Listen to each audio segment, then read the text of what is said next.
binigyan ako ni Ate Mau ng ganito. Ang ganda nito. Kasi, pag binuksan mo yan na ganyan, bumubuka siyang gano'n, so nakascatter na, pwede siya pang mahjong. Oo, pag mahjong kayo, nandyan lang yan. At, of course, supplier namin siya nito. Mga candy. At hihingi ako. Hingi! Ito yung, ayan na nga. Supply na siya ng candy. Sample. Oh, pass one. Sample. Ito yung ano, no? Oo, ito yung yan.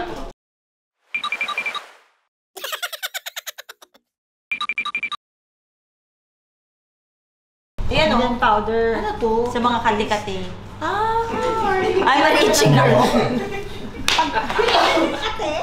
Pag kinagat ka ng lamok. Pag kinagat ka. Oh, hindi ko kasi ma-explain, hindi ko mabasa. Oo, sige. Kati-kati sa paa. Yan nga.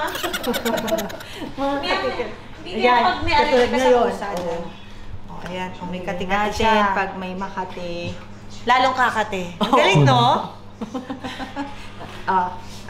Para hindi mo kakamutin. Para hindi mo na siya. Yes. Thank you so much. Ay, may pink. Why? Because I love myself. Kaya didikit yan din sa pader. Nakalimutan niya lang ngayon. To mark her territory. Natatanda.